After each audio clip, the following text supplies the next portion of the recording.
Hi, my name is Michael Bartlett, Master Metaphysical Astrologer, and I provide metaphysical astrology, experiential, and astrological coaching to provide you with the profound transformation you seek and the empowerment that you need. Please check out my website, coremichael.com, to book a session or to find out all the other information and services I provide. So, as you can see from these images, we have a figure with crazy wild blue hair donning the costumes and using the tools as it goes through all the various signs of the zodiac.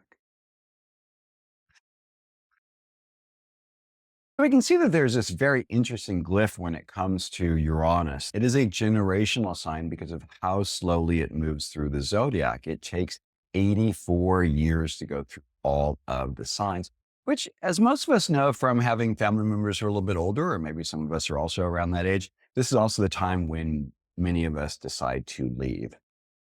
I think of it as just really literally that. Uranus is this shock, it's this change, it's this ability to transform the energies from one state to another state.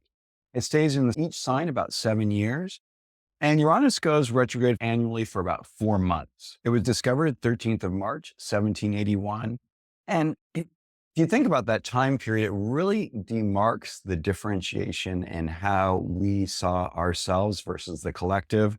This is just before the French Revolution. It is right after the American Revolution. These are placements that speak to some sort of a way in which the individual becomes more individualized and seeks and finds the importance of oneself, not only in relationship to the collective, but also for the collective and as its own simple archetype. Uranus is very much an archetypal planet. It represents our need for freedom, our uniqueness, and the ways in which we think outside of the box. It reveals how you shock, change, and evolve, and where in your life, by where it is in the house, in your chart, you will likely be most innovative or innovative, depending on your languaging.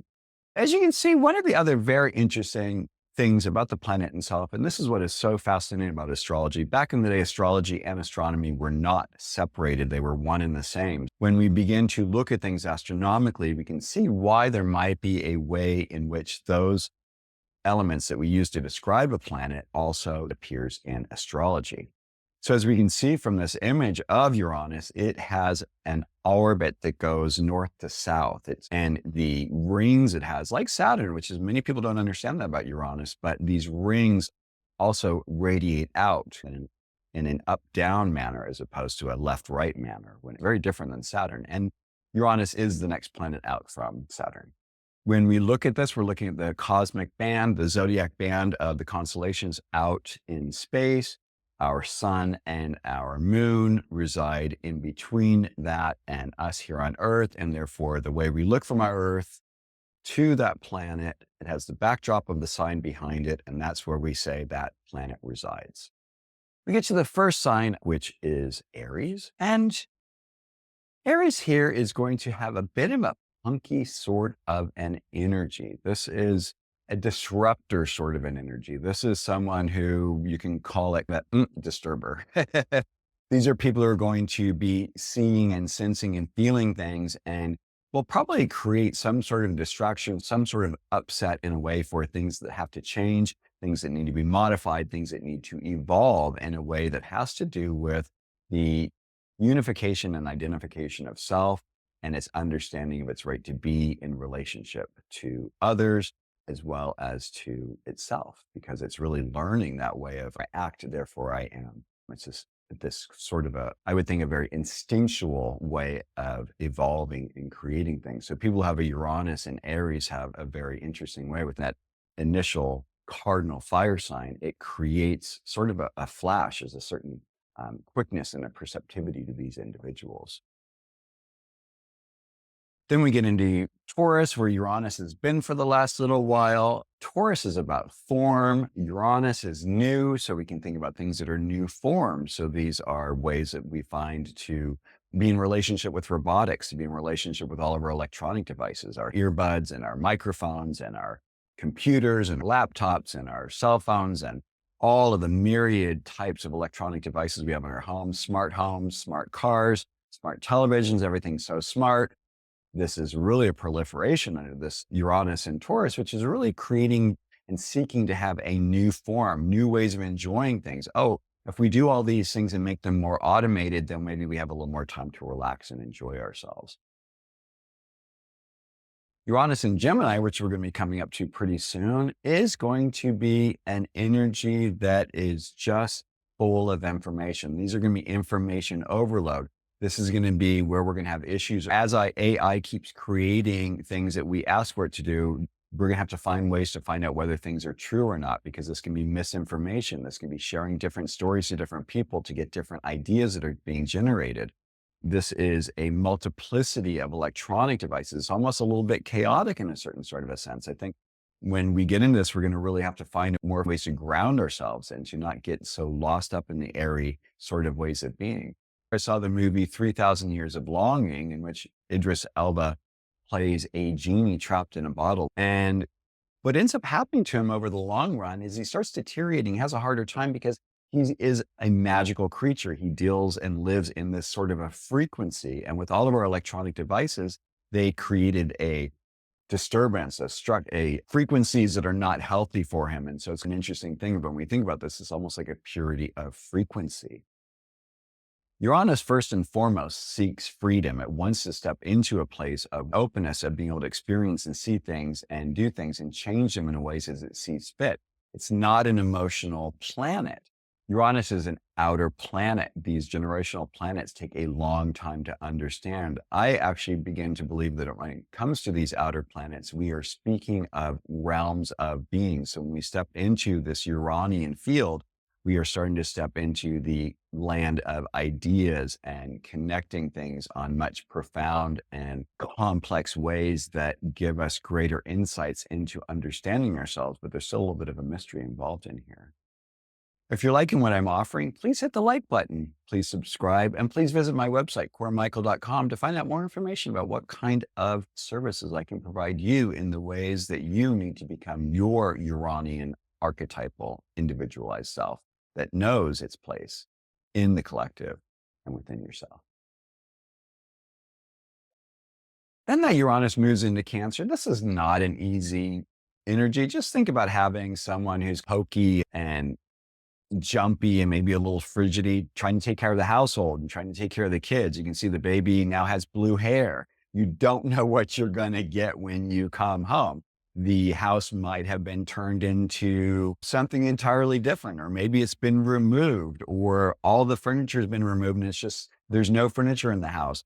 There's something seeking to evolve and become and change in the idea of who we are in relationship to our family and ourselves.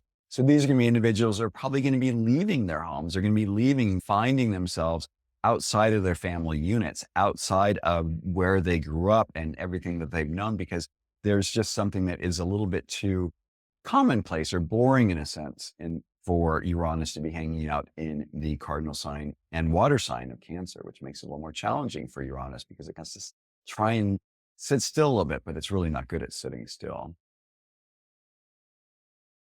For those of you with Uranus and Leo, these are amazing creators. These are individuals who wake up in the middle of the night having downloaded a whole sense and understanding about how their artwork needs to go, or how their creative process needs to go, or how to express themselves in a wholly new manner that actually fits in with the collective. Again, with these outer planets, these are more collective orients. We're stepping into these realms of experience that aren't just about the individual. So it's really making a relationship with that which is more transcendent and that which is more long-term than we are used to. For those of us who are born in the 1960s, we have Uranus in the sign of Virgo. This is a sign, Mercury-ruled sign. Mercury is the lower octave of Uranus. Uranus is the higher octave, once it was differentiated in that way. So there's something inherently beautiful about the way Uranus works in Virgo. It wants to find new ways of perfecting. It wants to improve things on a pretty phenomenal level. It's going to change the ways we approach our work and our daily lives and the ways in which we serve.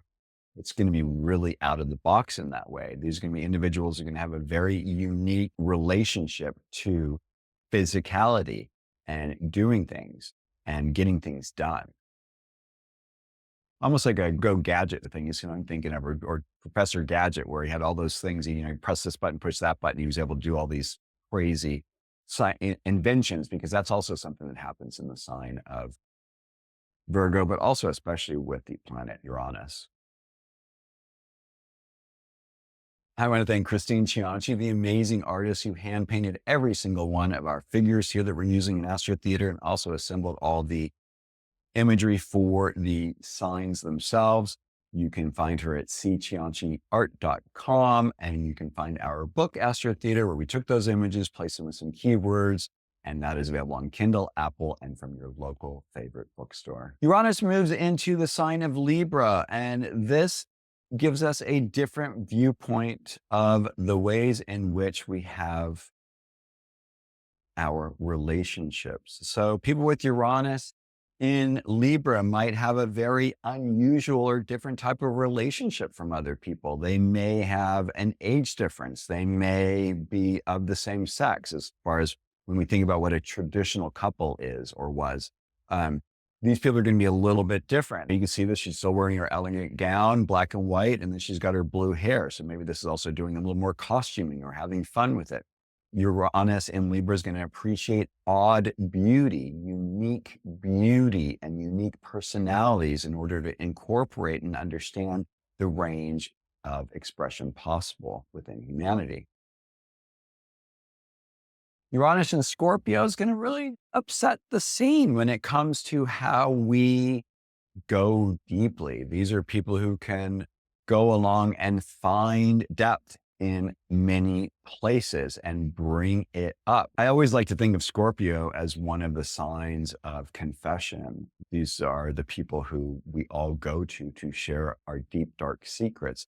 And with Uranus there, this is going to be someone who's going to have an unusual way of attracting people and sharing the ideas about how to manage our trauma, manage our shame, and get down to the depths of how we handle other people's resources, maybe how we're in relationship to death itself, in fact, maybe finding a way to transcend death, or how we stay around. In a way, when we look at what we're talking about here on YouTube and on many of the other social media platforms that many of us use, we are creating a legacy. In a sense, we're creating this body of information and knowledge and awareness that's being offered up that will live on much longer than many of us will be here. I think Uranus in Sagittarius, which is our next sign, is going to have an even more unique way of seeing things. These are likely to be people who probably aren't going to, like you see in the distance in the imagery here, we have the Taj Mahal. These intrepid travelers are more likely to maybe go to out of the way places, maybe like Göbekli Tepe, or really interesting places around the planet that are less traveled, but have a lot more deeper meaning and understanding, for be able to see how we have our roots, how we have our relationship with these deeper themes and deeper understandings and philosophies of life. When Uranus moves into the sign of Capricorn, we get a little chaos in the boardroom. These are the individuals, I think some of those TV shows that so many of us like to watch, those of us who do like to watch TV shows, where there's that plot twist that happens in the middle, where there's the big board meeting and something is important is going to happen. And that person who we didn't think had it together shows up. And not only do they have it all together, but they have been able to figure out a way to disrupt the way of doing normal business. And so these individuals are going to come in and they're going to say, hey, this system doesn't work. How do we make it better? How do we improve it? How do we use our physical resources to make the most of where we want to go in life and how we want to be successful? Now finally moves into the only sign it rules, which is Aquarius, traditionally ruled by the planet Saturn, but in modern days it is ruled by the planet Uranus. I personally believe that you have to look at both of these planets in relationship to Aquarius. Otherwise, if you only look at one of them, you're only going to get 50% of the picture of an Aquarian. that real important part of understanding structures and rules, and that fixity that Aquarius has is all bound up in that Saturnian understanding of Aquarius. But when we step into Uranus, it's okay. I know how to do my coloring book, but I'm going to on purpose color outside of the lines. I'm going to do things that take that framework and understanding and foundational concepts of how things work, and I'm going to turn it on its head and evolve it into a whole new level that is able to be a benefit to a greater number of people, stepping out of the individualized and restricted side of Saturn and moving into that very expansive, unpredictable, unusual expression that is Uranus. This is where the ideas come from. This is the big mind. Uranus is also represents the larger mind. There's something about it that connects us not only to the collective, but that which is on the other side, and begins to bridge these ways in which we look at things from a whole different perspective. Aquarius is the sign that rules astrology, so to speak, or works for astrology, and Uranus is the planet. So we can see that there's some sort of inherent understanding of seeing how we see those archetypes and then placing those archetypes in a certain type of order so that we can understand them. And I think this is the real gift that Aquarius and Uranus and Saturn give us here. Then Uranus finally makes its move, because it is truly an it. It is very much a neuter, just like Mercury. And so it is going to have elements of the masculine, the feminine, the they, the them. All the possible pronouns are present in the planet of Uranus, because Uranus is that which is unique. And if there's anything that we are finding about us on our planet right now, is we're really trying to seek that uniqueness in each of us, promoting it, and finding ways to promote it in a way that does not demean or belittle anyone else, but allows the self to become aggrandized, so to speak, which is a little bit more of a Jupiterian concept. But with this Uranian thing, it's just rising it up and seeing a little bit more of the sacredness of the individual. Uranus moves into Pisces. There is this sort of a dichotomy, because there is the oneness that is Pisces, and there is the multi-fragmented aspect that is Uranus. And then these two come together. And so it is the one and the many simultaneously. So people with Uranus and Pisces are going to be phenomenal about channeling, depending on what aspects that Uranus makes to other planets. There's going to be great insights. The dream state is going to be very active. And I would also say that the creative expression is going to be quite fascinating, interesting, and understanding. I want to thank you for joining me today as we do this walk through the signs with Uranus.